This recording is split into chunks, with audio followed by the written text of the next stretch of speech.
प्रभु यीशु मसीह के नाम से आप सबको जय मसीह की। हम प्रभु का धन्यवाद करते हैं। प्रभु ने हमें अवसर दिया इस संगति में बैठने का, आप सब लोगों के बीच में प्रभु ने आज बोलने का अवसर दिया, उसके लिए भी धन्यवाद देते हैं। हम सब लोग आज उपवास प्रार्थना के साथ बैठे, तो आइए हम आज प्रार्थना करें प्रभु से कि प्रभु हमसे बात करे। आज के वचन के द्वारा पवित्र आत्मा हमसे बात करे। अपने सिरों को झुकाए प्रार्थना करें।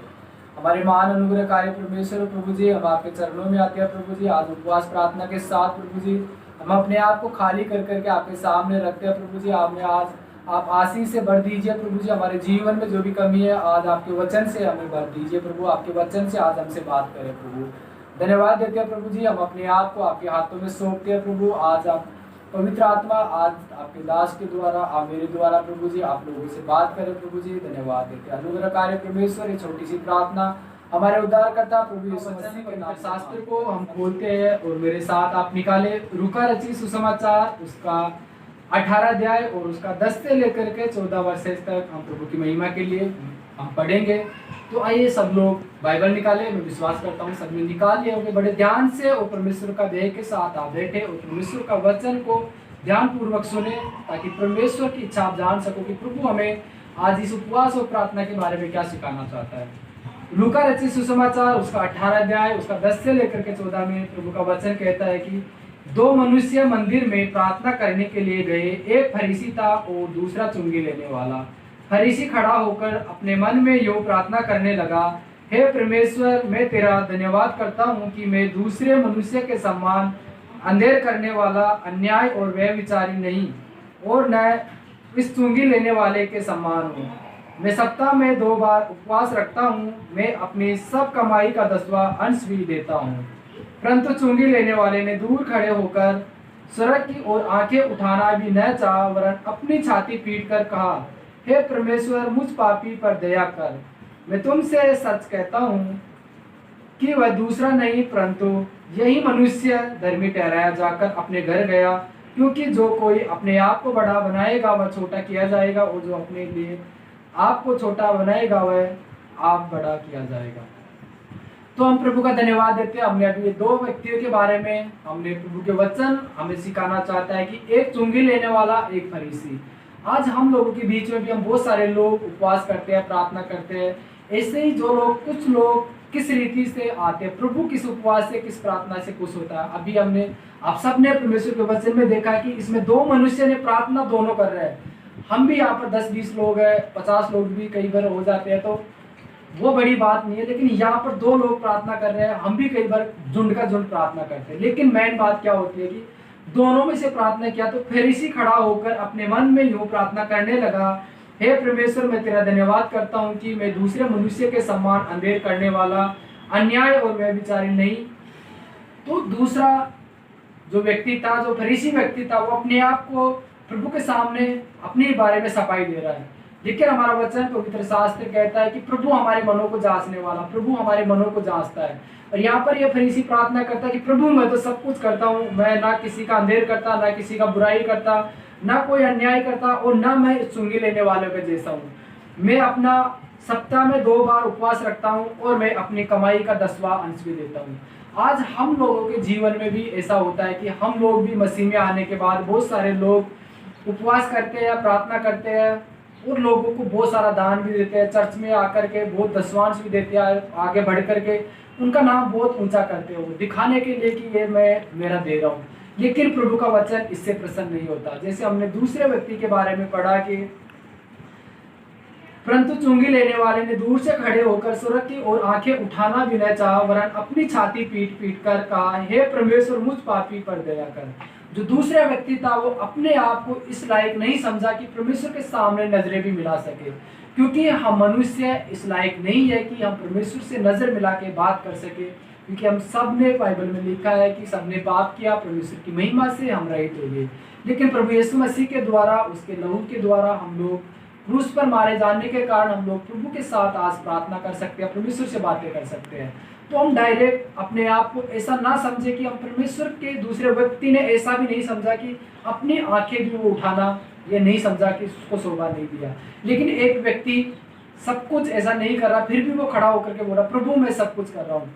तो आज हमारे जीवन में भी बहुत सारे प्रभु के लोग, प्रभु के दास दासियाँ, मसीह लोग यही बोलते हैं कि हम चर्च में जाते हैं, हम उपवास भी करते हैं, दशवांश भी देते हैं, पास्टर को रोज घर पे भी बुलाते हैं, प्रार्थना भी करवाते हैं, फिर भी प्रभु हमारी प्रार्थना को नहीं सुनता, फिर भी उनके घर में छुटकारा नहीं है।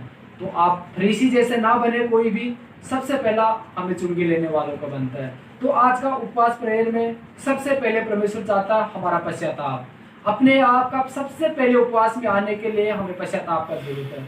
हम अपनी गलतियों को माने, अपने आप को नम्रता करें, क्योंकि यशायाह 58 का उसमें 5 में लिखा है कि प्रभु कौन से उपवास से प्रसन्न होता है। प्रभु जो अपने आप को दीन करता है, उस उपवास से प्रभु प्रसन्न होता है। तो क्या आज हम में से कितने लोग ऐसे हैं कि जब उपवास में आते हैं तो अपने आप को नम्र करके, दीन कर करके प्रभु की उपस्थिति में आते हैं। अगर आप ऐसा नहीं आ रहे तो शायद आप उस फरीसी के जैसे, हम सब लोग कोई भी नहीं आ रहा तो हम फरीसी के जैसे हो सकते हैं, लेकिन हमें आज उस चुंगी लेने वालों के जैसे बनना है। सबसे पहले जब हम प्रभु में उपवास प्रार्थना में आते हैं तो सबसे पहले हमें नम्रता में आना है, और फिर हमें पश्चाताप के साथ हमें प्रभु की हुजूरी में जाना है। हमें मानना प्रभु मैं इस लायक नहीं था, लेकिन फिर भी आपने मुझे इस आपकी उपस्थिति में आने का अवसर दिया, उसके लिए धन्यवाद देता हूँ। दूसरी बात मैं आपको बताना चाहता हूँ कि हमारा उपवास का दूसरा कारण होता है कि दूसरे के पापों के लिए क्षमा मांगना। अभी बहुत सारे लोग इस दुनिया के अंदर पापों में पड़े हैं, दुनिया पाप में पड़े हैं, उनके लिए कौन प्रार्थना करेगा? हर एक मसीह का, हर एक बाइबल को जो मानता है प्रभु के लोग हैं, हमारा कर्तव्य क्या बनता है कि जो लोग बुराई में पड़े हैं, जो लोग परेशानी में पड़े हैं, जो लोग बंधन में पड़े हैं, आज बहुत सारे लोगों का हमारा उपवास का कारण यही होना चाहिए कि हम लोगों के छुटकारे के लिए प्रार्थना करें।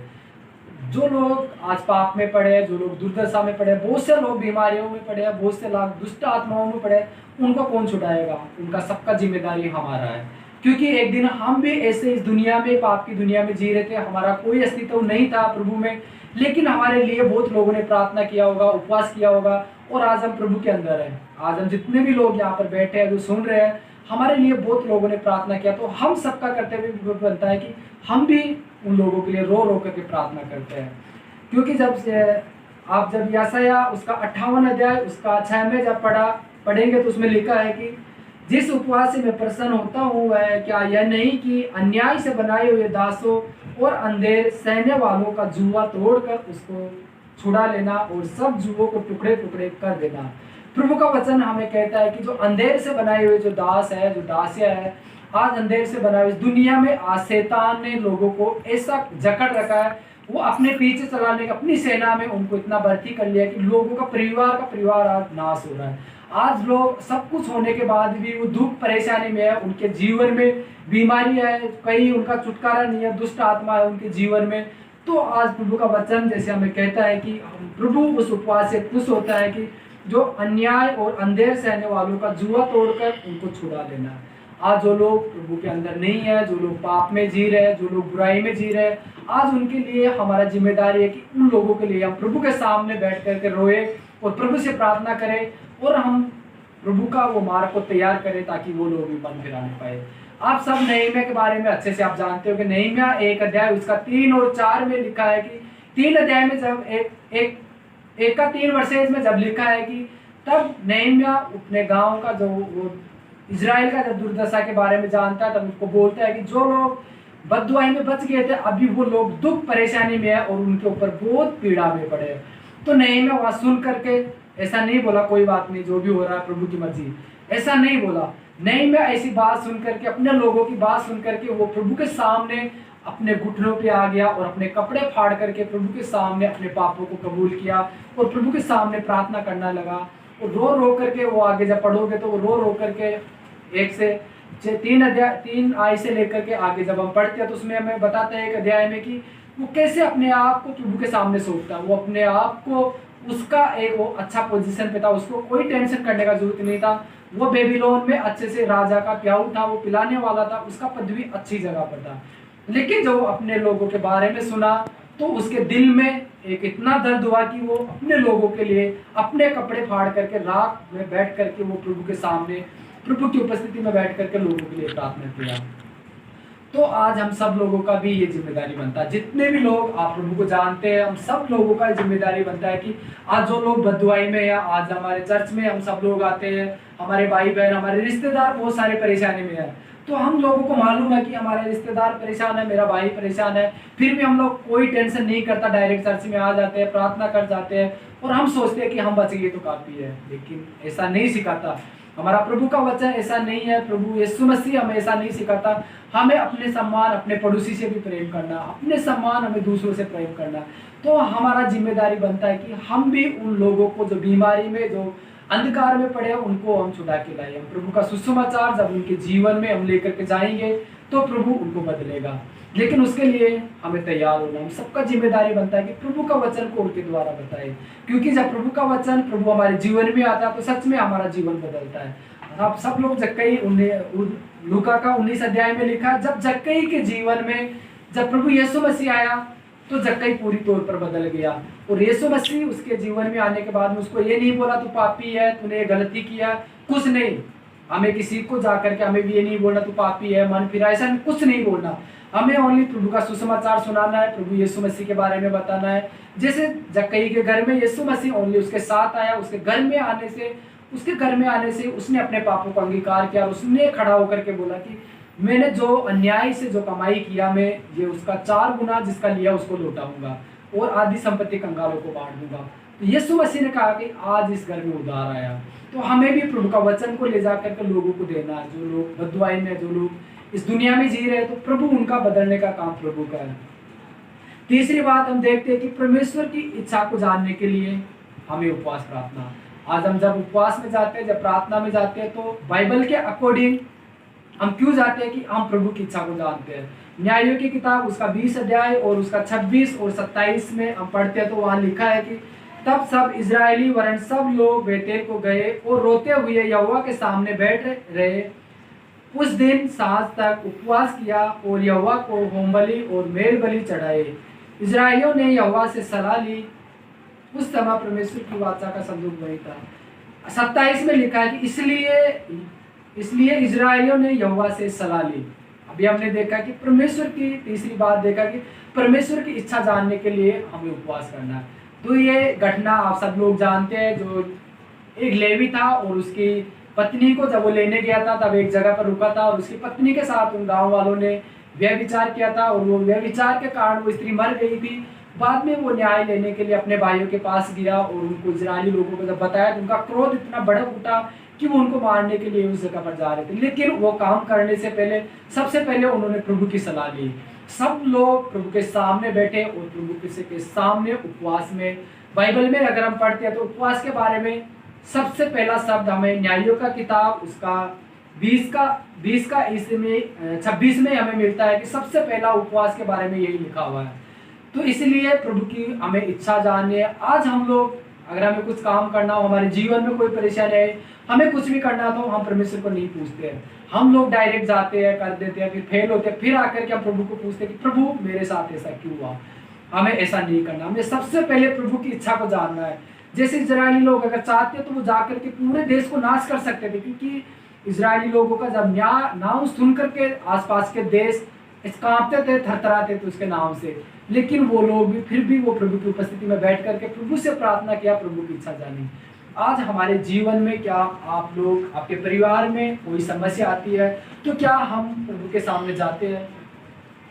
तो मैं आपको आज बताना चाहता हूँ, प्रभु का वचन हमें आज सिखाना चाहता है कि जब भी हमारे परिवार में कोई भी परेशानी आए, हमारे पर्सनल लाइफ में कोई भी परेशानी आए, आप किसी मनुष्य या किसी भी ऐसी जगह पर नहीं जाए, आप डायरेक्ट अपने घुटनों पे आए, प्रभु के सामने प्रभु से प्रार्थना करें। अगर आप प्रभु से प्रार्थना करोगे तो मैं सच बता रहा हूँ, प्रभु आपकी प्रार्थना सुनेगा और उसका उत्तर देगा और आपको सही मार्ग देगा। अगर आप किसी इंसान के पास जाओगे तो वो आपको सही मार्ग नहीं दिखाएगा, वो आपको हमेशा उल्टा मार्ग दिखाएगा। आप इसमें मैं कोई ऐसा मन से नहीं बोल रहा। अगर आप देखना चाहते हो तो बाइबल से भी देख सकते हो। जैसे हम बाइबल में सुलेमान के बेटों के बाद में सुलेमान का बेटा जब शालोम, उसके टाइम में हम देखते हैं सुलेमान का बेटे जो होता है जब राज्य करता है तो वो अपने बड़े बुजुर्गों की जब सलाह लेता है तो वो बोलते कि तेरा पिता जैसा काम कर। लेकिन जब वो जवानों से, कुछ लोगों से सलाह लेता तो वो उसको सलाह देते हैं कि तू तेरे पिता ने किया उनसे ज़्यादा इनके ऊपर भार डाल, इनके ऊपर वेट कर, इनको काम करवा ज़्यादा, इनको परेशानी में करे। तो हमेशा जब हम लोगों के पास जाते हैं तो हमें गलत आइडिया देते हैं। लेकिन जब हम जैसे प्रभु की उपस्थिति में अगर हम जाते हैं तो प्रभु हमें सही बात बताता है। आज हम कई बार जो कोई किसी बात का हमें कोई लालच देता है और हम प्रभु को नहीं पूछते और हम डायरेक्ट उस चीज़ को पा लेते हैं, बाद में कुछ गड़बड़ी होने के बाद में फिर हम प्रभु के पास आते हैं कि प्रभु तेरी इच्छा क्या है। ऐसा नहीं होना चाहिए, प्रभु की इच्छा पहले जानना है। आपने सब जानते हैं कि याकूब के बारे में सब जानते हैं कि जब मिस्र में जब उसका बेटा यूसुफ रहता था, तब इजराइल में जब अकाल पड़ा हुआ था, खाने के लिए खाना भी नहीं था, तब जब यूसुफ ने अपने पिता को अपने घराने को लेने के लिए मिस्र से रथ और घोड़े भेजा था, तो डायरेक्ट याकूब जाने के लिए तैयार नहीं हुआ। वहां पर लिखा है कि याकूब रात भर प्रार्थना में बैठा और जब यहोवा ने कहा कि तू जाने से मत डर, तो इसीलिए हम अगर किसी भी परेशानी में हो, वहां पर याकूब का हालत ऐसा था कि खाने के लिए खाना नहीं था और उसको एक मौका दिया जा रहा था कि तू उस देश में चल जिसमें खाने पीने के लिए भरपूरी से है, सब कुछ मिलेगा तेरे को। लेकिन वो ऐसी परिस्थिति का सामना करके वो डायरेक्ट ऐसा कदम नहीं बढ़ाया, क्योंकि वो प्रभु का भय मानने वाला था और उसने सबसे पहले प्रभु की उपस्थिति में बैठा, प्रभु के चरणों में गया, वो प्रभु की इच्छा उसने पहले जाना। जब प्रभु ने उसको बोला तब उस देश को छोड़ करके मिस्र देश में गया। तो ऐसे ही मेरे भाइयों बहनों, जितने भी लोग आप सुन रहे हो, मैं आप सबको बताना चाहता हूँ, कभी भी हमारे जीवन में, चाहे अच्छा काम हो, चाहे कुछ भी हमारे जीवन में होता हो, कुछ भी हम काम करने से पहले हमें प्रभु के सामने बैठना है, घुटनों में बैठ करके प्रभु की इच्छा जानना बहुत जरूरी है। अगर हम प्रभु की इच्छा जान करके हम काम करते हैं तो उसमें हम सफल होते हैं। आज काम में असफल होने का या मिनिस्ट्री में असफल होने का, बहुत सारे लोग मिनिस्ट्री में निकल जाते हैं, 2 साल करते हैं, बाद में चले जाते हैं। बहुत सारे विश्वासी चर्च में आते हैं, थोड़ा चंगे हुए एक महीने बाद में चले जाते हैं, 6 महीने बाद में भटक जाते हैं। उनका ये रीजन होता है, वो प्रभु से नहीं पूछते, प्रभु की इच्छा नहीं जानते, प्रभु की इच्छा क्या है, लेकिन वो अपनी इच्छा के अनुसार चलते हैं। लेकिन आज प्रभु का वचन हमें सिखाता है कि जब हम उपवास प्रार्थना में रहते हैं तो हम प्रभु की इच्छा को जाने। चौथी बात मैं आपको बताना चाहता हूँ कि अपने विवेक को शुद्ध करो। प्रभु का वचन कहता है कि अपने विवेक को शुद्ध करो। जब हम उपवास में रहते हैं तो हमें इधर उधर की बातों में नहीं ध्यान देना है। जब हम उपवास प्रार्थना में बैठते हैं तो हम डायरेक्ट प्रभु से बातें करना चाहिए, प्रभु की उपस्थिति में हमें ज़्यादा से ज़्यादा बैठना चाहिए। तब हम प्रभु की उपस्थिति में होता है तो प्रभु हमसे बात करता है और प्रभु हमारा विवेक को भी शुद्ध करता है। जब हम प्रभु, आपने अनुभव किया होगा, अब जब आराधना करते हैं, जब प्रार्थना करते हैं तो बहुत थोड़ी देर हम कई बार सोचते रहते हैं, लेकिन जब आराधना का माहौल ऐसा बन जाता है, प्रार्थना जब ऐसा माहौल बन जाता है तो हम सारी टेंशन भूल भाल के, कुछ भी याद नहीं रहता और हम उस परमेश्वर की ओर जब ताकने लगते हैं तो हम सारी बातें भूल करके हम उस प्रार्थना में और आराधना में इतने मगन हो जाते हैं कि हमारा सारी टेंशन भूल जाते हैं। तो ऐसे ही हम जब प्रभु के अंदर जब आते हैं तो प्रभु हमारा विवेक को शुद्ध करेगा, हमारे मन में ऐसा कोई भी विचार ना आने पाए। अभी बहुत सारे लोग, हम जब उपवास में होते हैं तो हमारा विवेक बार बार पता नहीं हमें क्या बोल रहा है, हम इधर प्रार्थना कर रहे हैं लेकिन हमारे मन में क्या चल रहा है, ऐसा नहीं। सबसे पहले हमें विवेक को शुद्ध करना है। तो ये परमेश्वर के चौथा बात ये उपवास में है। 5वीं बात देखते हैं कि शारीरिक इच्छा के ऊपर जय पाने के लिए एक उपवास प्रार्थना हम क्यों करते हैं कि शारीरिक इच्छा पर हम लोग जय पाने के लिए। अभी जब हम मसीह जीवन में जब हम रहते हैं, सब लोग इस पृथ्वी पर रहेंगे तो शारीरिक इच्छा सबकी होती है, एक इच्छा शरीर का सबका होता है। लेकिन जब हम प्रभु की हुजूरी में जाते हैं, प्रभु के सामने जाते हैं, कोई भी इच्छा हो, अगर हम प्रभु का भय मानते हैं तो हम उस इच्छा से हम दूर जा सकते हैं। एग्जाम्पल के लिए आप यूसुफ का जीवन देख सकते हैं। उत्पत्ति उसका 39 और उसका 9 वर्सेज में लिखा है कि जब फिरौन की पत्नी ने उसके साथ सोने के लिए उसने उसको ऑफर दिया तो वो अपने आप को, उस स्त्री को बोलता है कि मैं ये घृणित काम कर करके प्रभु की नज़र में ये दुष्ट नहीं बनना चाहता। तो आज हमारे जीवन में शारीरिक इच्छा को पूरी करने के लिए, उसको बाहर आने के लिए हमें क्या करना है। अगर हम उसको पूरा कर रहे हैं तो हम पाप कर रहे हैं। अगर वो चाहता तो यूसुफ अपनी शारीरिक इच्छा पूरी कर सकता था, लेकिन हमें प्रभु का वचन सिखाता है कि जब हम उपवास प्रार्थना करते हैं तो अपनी शारीरिक इच्छा पर हम जय पाते हैं। तो शारीरिक इच्छा पर जय पाने के लिए हमें क्या करना पड़ेगा, हमें उपवास भी करना पड़ेगा, प्रार्थना भी करना पड़ेगा, परमेश्वर का वचन भी पढ़ना पड़ेगा। जब हमारे जीवन में हमारे मन में, हृदय में जब प्रभु का वचन होगा तो हम हर एक बुराई करने से हम दूर हो जाएंगे। तो आज का वचन हमें आज यही सिखाना चाहता है कि हम उपवास में, जैसे हमने 5 बातों को देखा, सबसे पहले उपवास में हमें पश्चाताप करना है और नम्रता के साथ प्रभु की हुजूरी में आना है। दूसरी बात देखा कि हमें दूसरे लोगों के लिए, उनके पापों के लिए, उनके छुटकारे के लिए हमें प्रार्थना करना है कि वो लोग जो बीमार है, जो दुष्ट आत्माओं में जकड़े हुए, जिनको असमान जुए में जुटे हैं, उनको हमें छुड़ाना है प्रार्थना उपवास के द्वारा। तीसरी बात देखा कि परमेश्वर की इच्छा को जानने के लिए कोई भी काम करने से पहले हम प्रभु की इच्छा जाने की, प्रभु की इच्छा क्या है। चौथी बात अपने देखा कि अपने विवेक को शुद्ध करना। पांचवी बात देखा कि शारीरिक इच्छा के ऊपर जय पाने के लिए। तो आज हमने ये 5 बातें देखी प्रभु के नाम के लिए, प्रभु की महिमा के लिए। तो मैं उम्मीद करता हूँ कि आज का वचन आपके लिए एक आशीषित का वचन है। तो आप सब लोग आज के वचन से आशीषित हुए, तो हम परमेश्वर का धन्यवाद करते हैं कि प्रभु ने हमें ये अवसर दिया आपके बीच में बोलने का, और आप सब लोगों का भी धन्यवाद करते हैं कि आप सब लोगों प्रभु के लिए समय निकाले। तो आप सबको हमारे प्रभु यीशु मसीह के नाम से, उसके मीठे नाम से सबको जय मसीह।